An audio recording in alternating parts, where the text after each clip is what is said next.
जंगल की उन ऊंचाइयों पर जहां हवाएं ठंडी और तेज चला करती थी, एक बाज का बसेरा था। प्रकृति का नियम कहें या मात्र एक संयोग, वह अंडा जो पहाड़ से गिरकर मुर्गियों के बाड़े में आ गया था, वो सिर्फ एक पक्षी का जन्म नहीं बल्कि एक संघर्ष की शुरुआत थी। जब वो बच्चा अंडे से बाहर निकला तो उसने सबसे पहले मुर्गियों की चूचू सुनी और उन्हीं के बीच खुद को पाया। उसे लगा कि उसकी टेढ़ी चोंच और उसके बड़े पंख शायद कोई शारीरिक कमी है, क्योंकि बाकी चूजे तो उससे बिल्कुल अलग दिखते थे। जैसे जैसे समय बीता, वो बाज का बच्चा बड़ा होने लगा। वो सुबह सवेरे मुर्गियों के साथ जागता, कूड़े के ढेर में अपना खाना तलाशता और डर डर कर जीता। जब भी आसमान में कोई चील या शिकारी पक्षी दिखाई देता तो बाकी मुर्गियों की तरह वो भी डरकर दुबक जाता। उसे कभी एहसास ही नहीं हुआ कि उसके पंजों में इतनी ताकत है कि वो शिकार कर सके और उसके पंखों में इतना विस्तार है कि वो तूफानों का रुख मोड़ सके। उसके आसपास का माहौल उसकी सोच की बेड़ियां बन चुका था। जब कभी उसके मन में ख्याल आता कि वो भी आसमान की गहराइयों को नापे, तो पास खड़ी मुर्गियां हंसकर कहती, अरे पागल, हम जमीन पर रहने वाले जीव हैं, आसमान की बातें छोड़ो और दाना चुगने पर ध्यान दो।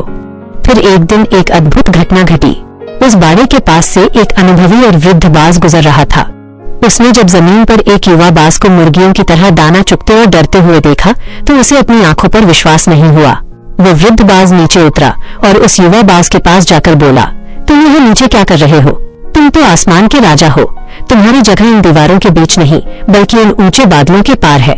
युवा बाज डर गया और कांपती आवाज में बोला, नहीं, आप गलत समझ रहे हैं, मैं तो बस एक कमजोर मुर्गी हूँ, मुझ में उड़ने की शक्ति नहीं है। वृद्ध बाज समझ गया कि समस्या शरीर में नहीं बल्कि सोच में है। वो उसे जबरदस्ती पास की एक ऊंची चट्टान पर ले गया। युवा बाज डर के मारे अपनी आंखें बंद किए हुए था। वृद्ध बाज ने उसे धक्का देते हुए कहा, पंख फैलाओ और पहचानो कि तुम कौन हो।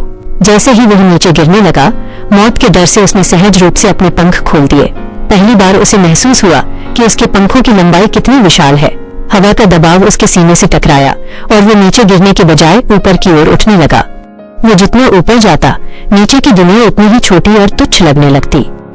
उसे समझ आ गया कि जो मुर्गियां उसे कमजोर कह रही थीं, वे गलत नहीं थी, बस उनकी दुनिया उतनी ही सीमित थी। उसने पहली बार अपनी असली आवाज में एक गूंजती हुई चीख भरी और बादलों को चीरते हुए सूरज की ओर बढ़ गया।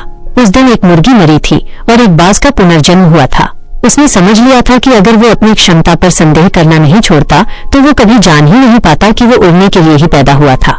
जीवन हमें अवसर तो देता है, लेकिन उन अवसरों को पंख हमारी हिम्मत ही देती है। जब आप लोगों को बताते हैं कि उन्हें सब्सक्राइब क्यों करना चाहिए, तो वे ज्यादा जुड़ाव महसूस करते हैं।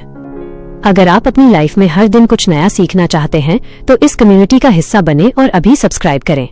मेरा लक्ष्य आप तक सही जानकारी पहुंचाना है। अगर आप इस सफर में मेरे साथ जुड़ना चाहते हैं, तो चैनल को जरूर सब्सक्राइब करें।